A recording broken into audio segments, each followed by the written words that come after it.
This is DW News, live from Berlin. Fierce combat rages on multiple fronts in Ukraine. Russian forces are advancing into the besieged city of Mariupol, with reports of fighting in the streets. More than 300,000 people remain trapped in the city. Also coming up, Beijing has so far failed to condemn Russia's invasion of Ukraine, saying only that it wants peace. But there are concerns that China could give its ally military or financial support in the war. And we're on board the U.S. naval aircraft carrier Harry S. Truman, patrolling NATO airspace. Plus, Jewish children from the Ukrainian city of Odessa find refuge in Berlin, where they're celebrating the festival of Purim.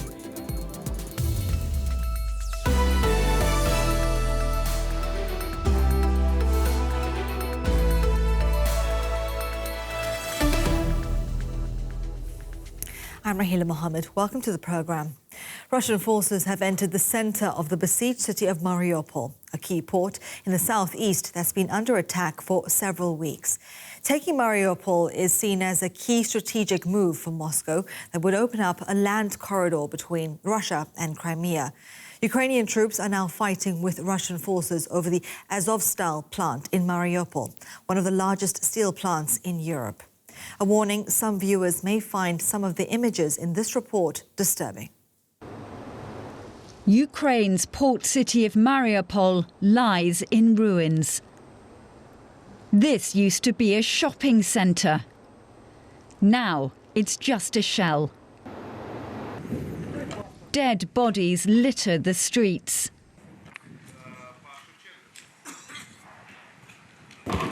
Those still standing left with almost nothing. Russia's assault on the city has not let up. With reports Russian forces have now entered the centre. Against this background, Ukraine's president is demanding fresh peace talks. We have always insisted on negotiations. We have always offered dialogue, offered solutions for peace, not just for 23 days of invasion. And I want everyone to hear me now, especially in Moscow. It's time to meet, time to talk. It's time to restore territorial integrity and justice for Ukraine. But it doesn't appear Russia's leader is listening. On Friday, Vladimir Putin spoke at a mass rally held in Moscow to mark the 8th anniversary of Russia's annexation of Crimea. To adoring fans, he spelt out what he says his invasion of Ukraine is all about. It's to end the suffering and the genocide. That's the main reason, the main motive and the aim of the military operation that we have started in Donbass and Ukraine. In Ukraine's capital, Kyiv, these people are now homeless. The latest victims of war. Talk of peace seems a long way off. Well, DW's Fanny Fashar is in Lviv in the west of Ukraine. Now, Fanny, the humanitarian situation is desperate in many parts of the country. Could you just bring us up to speed on the evacuations? Are people able to leave?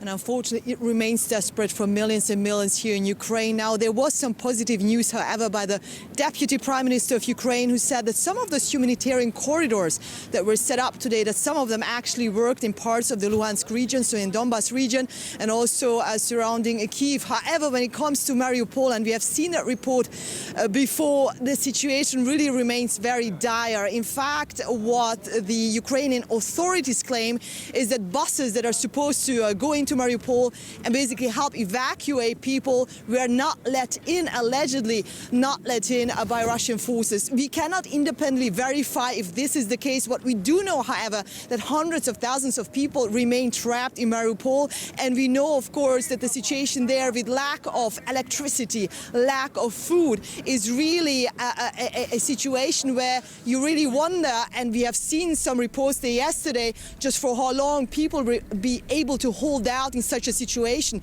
In fact, reports were suggesting yesterday that some people tried to leave on foot, trying to escape this harrowing situation in Mariupol.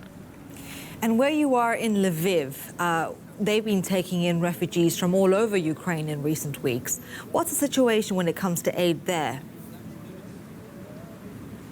People here are very much welcoming. They try to provide shelter for those in need, for those hundreds of thousands of people who arrive here, internally displaced people. That number is, of course, around millions in the entire country. And, of course, we know that more than 3 million people have left Ukraine. Now, the mayor, however, of Lviv made clear it cannot go on forever. He says there must be more international aid.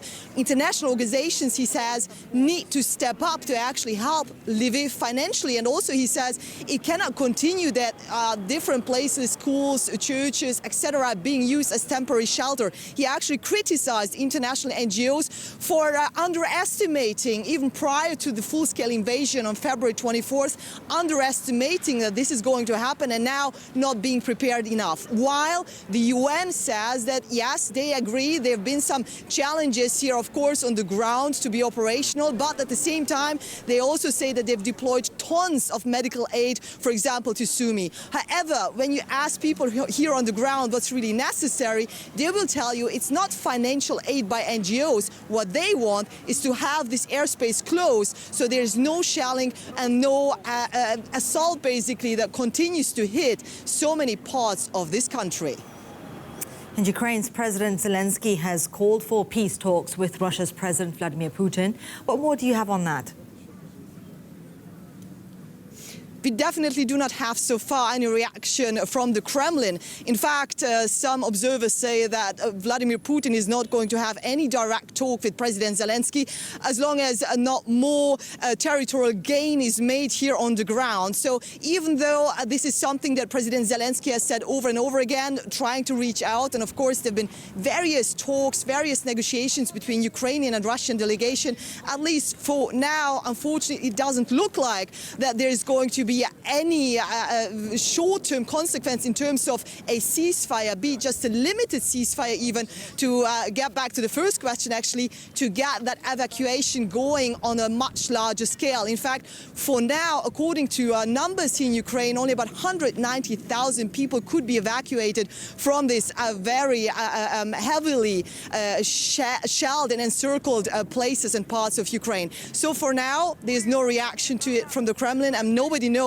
just how much more destruction is going to happen and what that means for civilians until there is an end to all of this that started more than 3 weeks ago here in Ukraine. And finally, the president has also announced assistance for Ukrainians that are being displaced by this invasion. What kind of support are we looking at? Indeed, we are basically looking at a catalogue, if you like, of different promises. For one, he promised that all those people who have been internally displaced, for example, here to Lviv, promised jobs, so they can stay here and basically go on with their lives, even though nobody really knows just how far this war and this escalation are going to come also here to the western part of Ukraine. So he promised various things, and people here on the ground say probably the reason why President Zelensky is promising all of this is to make sure that people maintain their positive spirit of resistance until this is all over, if it is over, but nobody knows when. DW's Fanny Fashar speaking to us from Lviv. Thank you, Fanny. Well, for more on this, I'm joined by Igor Zhovka. He's the head of the Office of the President of Ukraine. Thank you very much indeed, sir, for being with us here on DW News. Now, Ukraine's President Volodymyr Zelensky said that he's calling for comprehensive peace talks with Moscow. Are you optimistic that this will happen? That's what my president is doing from the practically first day of the war. He's appealing to President Putin, not only personally in his speeches, but through our international partners to start the real peace negotiations, peace talks in order to bring peace to my country. And definitely along with these peace talks should be the ceasefire immediately implemented in Ukraine, and the withdrawal of the Russian troops from the territory of my country. But unfortunately, this is not the case for President Putin. Most likely, he's not ready. He's still waiting for some symbolic victories he wanted to achieve on the ground. Those peace negotiations, which are taking place in the format of delegations, they are dragging on, but unfortunately with little result. What can you tell us about the situation currently taking place in Mariupol?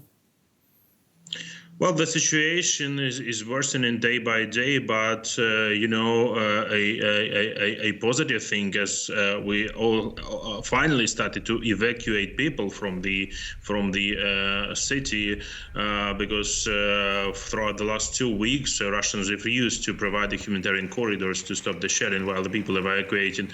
Now people are managing to escape somehow from the city, and then they are carried out by Ukrainian authorities in order to get them to the cities of Zaporizhia and Berdyansk. But unfortunately, there are still many people left in the city, and the Russians are making real atrocities. You well know the case when they bombarded the drama theater, and still we cannot find all the people who were in this building. Only 130 managed to be evacuated from the shelter, but many people were on the ground floor, and unfortunately the building is completely ruined.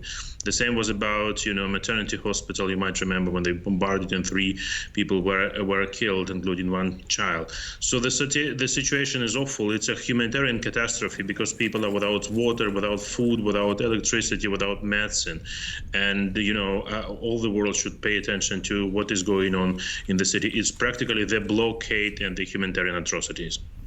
And the Ukrainian army has been able to put up some resistance there. How are they holding up right now? Well, it's hard really there, but they are holding. You mentioned that Azov is there, but it's not really now possible to get additional armed forces to the city, unfortunately. And Russia has said that it's fired hypersonic missiles at a weapons depot in western Ukraine. Have you been able to confirm that? Well, we hear this news, and I think it may be, unfortunately, it may be the case. But very important, yes, you are drawing attention that they fired these hypersonic missiles, which means that most likely they are testing, this kind of weapons and as well as other new weapons on the Ukrainian territory. So, unfortunately, this might be the case in further their operations. And more than 6 million people are displaced within the country, according to the United Nations, mainly sheltering in the west part of the country. Could you just break down some of those immediate needs and how you're dealing with that situation? Well, unfortunately, Russians are doing everything to make any place in Ukraine unsafe place. But for the time being, many IDPs are arriving to the territory of Western Ukraine, but our local authorities are coping in quite well. So some of the districts, oblasts of Ukraine, the population there doubled or even tripled. But for the time being, all the people who are situated in the Western Ukraine are having good enough living conditions, and they're feeling much better than on the territories where they escaped from. Igor Zhovka, Deputy Head of the Office of the President of Ukraine. Thank you very much indeed for your time. Thank you. Now, concerns are growing that China could offer Russia a lifeline as the war with Ukraine enters its 4th week. Russian Foreign Minister Sergei Lavrov, seen here early this week, told Interfax that Russia and China needed to think how they were going to carry on. He accused Western powers of undermining the international order with the new sanctions targeting Moscow. On Friday, US President Joe Biden warned China not to give support to Russia's invasion. So far, Beijing has failed to condemn the invasion, only saying it wished to see an end to the conflict. Well, earlier I spoke to Sarah Cook, a senior research analyst for China, Hong Kong and Taiwan from the US government think tank Freedom House. And I began by asking her if Western fears that China could start supporting Russia in the conflict are justified. Well, look, in practice, when you look at what China is doing, there is some support happening. It's happening not necessarily in terms of military assistance, but absolutely on the information space it's happening. Chinese state media, including on global social media platforms, but also on domestic platforms, are on the nightly news are echoing Moscow's disinformation, saying earlier that Zelensky had left Kyiv, saying that that there are biolabs and those kinds of debunked conspiracy theories. And so that kind of support is actually happening. In that case, Beijing's actions are speaking louder than its words. I think what we're seeing on the financial side is some, again, quiet support. They're still buying wheat, they're still buying fuel. So the fact that Beijing is not shutting off the Russian economy and is trying to, is kind of indirectly continuing to support it, is very much real action that in practice does help Russia. So what could that support look like? Are we directing it more towards financial support or military support? I think it's unlikely to see China really overtly giving military support to Russia, though we wouldn't know. And I do think that it's a good sign that President Biden has, told Xi specifically that that's not a good idea. I think addressing that in advance is wise. I think in terms of some of the financial support, again, I think these kinds of trade relations, other things related to payment systems, that seems more likely to me to be what could continue. But I think what's really notable is also what China's not doing. When we look at the way in which the regime has used economic leverage to silence voices abroad and use sanctions in Lithuania because of relations in Taiwan, against Norway when they gave Lo Shabao a peace prize, and so many other examples across the world to get what they want. It's so notable that they're not doing anything to try to apply along those lines, to try to apply pressure on Russia, to change it to cease its invasion of Ukraine or to be more humane, in its military activity. So I think, again, the actions speak louder than words in terms of also what China is not doing as much as what it may be doing. And are these Western sanctions imposed on Moscow going to bring Beijing and Russia closer together?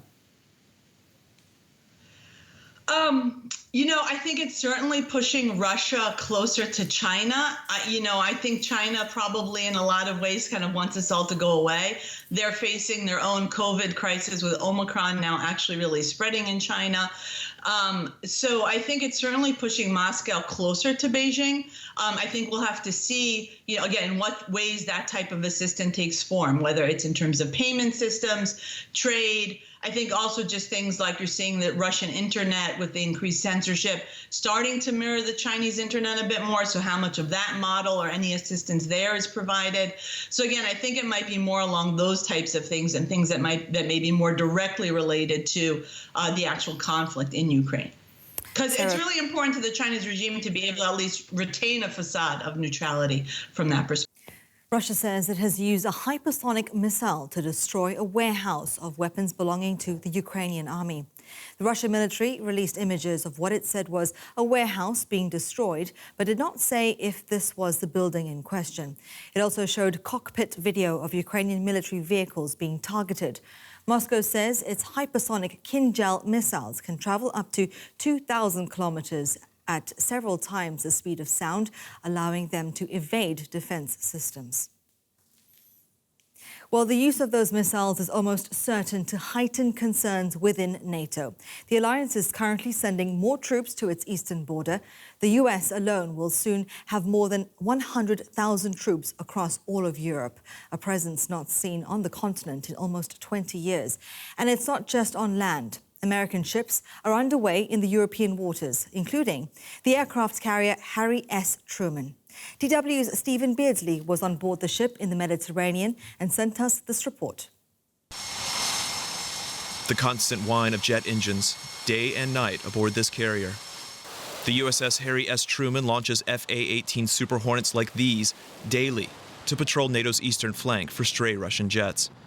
They refuel in the sky with NATO partners and remain on station for hours under NATO command. It's a level of coordination the alliance has been practicing for decades, today with added urgency.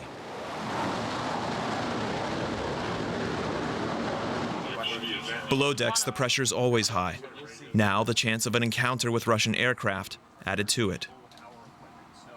Yes, it's in the back of our mind, but I think that the level of training we've gotten and our expectations relative to our rules of engagement is such that we're in a position to really deal with whatever comes our way.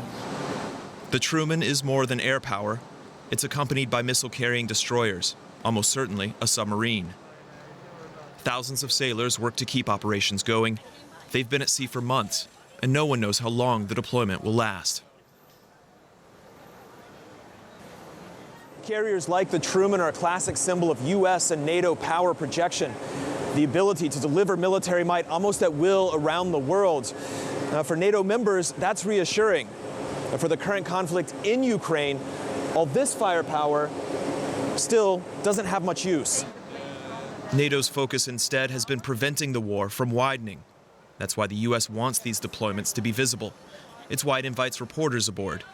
And it's why the Navy Secretary has come to the Truman for a visit. I would argue that the situation is quite stable here in the Mediterranean Sea. We have Russian vessels that are out here, we have American vessels, we have French vessels, we have Italian vessels, we have Spanish vessels. And it's a peaceful situation here as long as the Russians continue to behave. And that's what we want them to do. A message amplified by Truman's presence, that a NATO not yet at war believes it can still deter one through strength.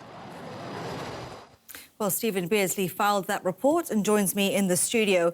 So Truman is acting under NATO. And earlier today, we heard that Russia has announced the use of hypersonic cruise missiles.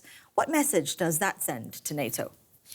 Well, first of all, it's terrible for Ukraine if these things are already on the battlefield, but you would have to believe this is also a very clear message for NATO.